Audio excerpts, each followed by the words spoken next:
মাসের পর মাস চলে যায়, আল্লাহ রব্বে কারীমের পক্ষ থেকে আয়াত নাজিল হয়ে গেল।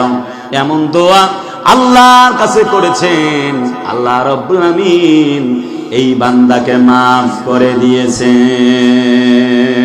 ইল্লা মান তাবা ওয়া আমানা ওয়া আমিলা আমালান সালিহান ফাউলাইকা ইউবাদদিলুল্লাহু সাইয়্যাতিহিম হাসানাত ওয়া কানাল্লাহু গফুরার রহিমা।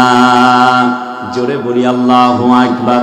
আল্লাহ বলেন যারা তওবা করে, ঈমান আনে আর আমালান সালেহা ভালো ভালো কাজগুলি করে, আল্লাহ বলেন তাদের গুনাহগুলোকে আমি আল্লাহ পাক নেকি বানায়া দেই। আল্লাহ কতবার ক্ষমা করবা? আল্লাহ বলে তুবু ইলাল্লাহি তাওবাতান নাসুহা।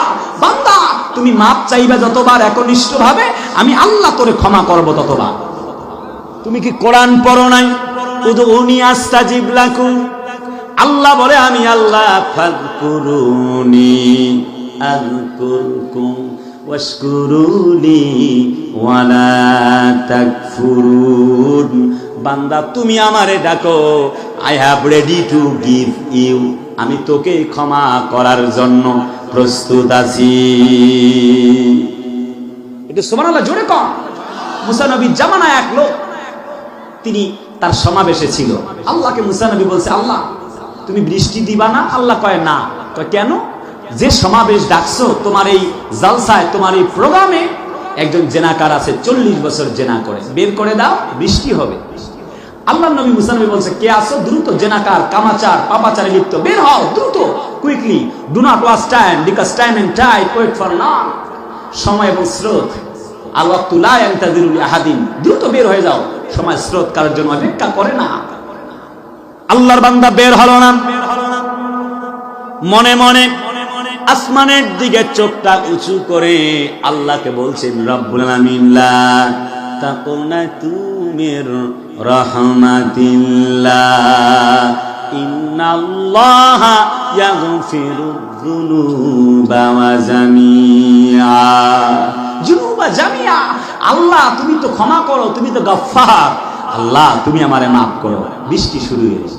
হযরত মুসা নবী বলে, আল্লাহ আমারে বিপদে ফেলাইলা কেন? একটু আগে সবাইরে মাইকে ঘোষণা করে দিলাম যে বৃষ্টি হবে না, এখানে একজন গুনাহগার আছে, কেউ তো আমার এখন বিশ্বাস করতে চাইবে না, প্লিজ আল্লাহ হেল্প মি ও মাই ডিয়ার লর্ড, তুমি আমাকে হেল্প করো, কেন এমনটা হচ্ছে?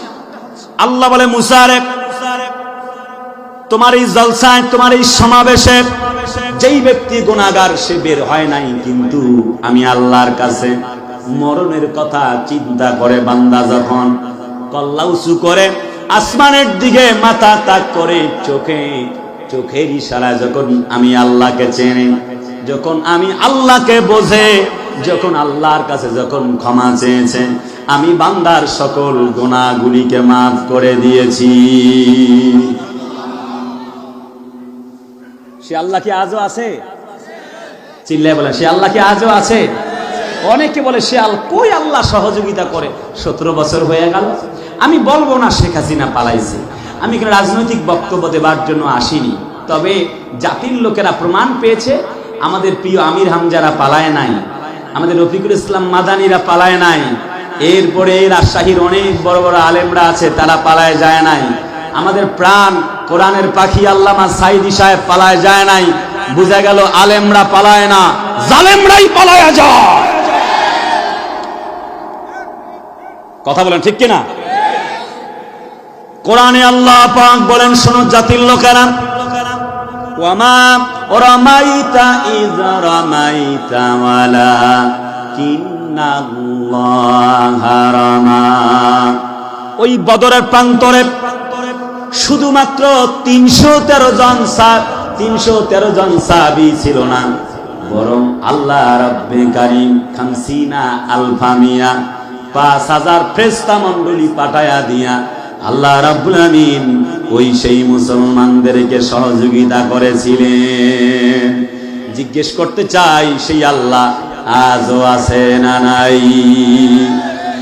আছে। 2024-এর 5 আগস্টের প্রমাণ আল্লাহ আছে, ঠিক কিনা? প্রিয় ভাইরা আমার, আমি দল পার্টি নিয়ে কথা বলবো না, তবে কোরআনের হক কথা কিছু বলতেই হবে। কথা বলেন ঠিক কিনা?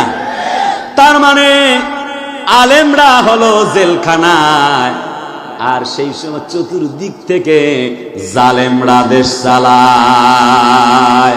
আল্লাহ বলে ওয়া মাকারু ওয়া মাকারাল্লাহ ওয়াল্লাহু খায়রুল মাকিরিন।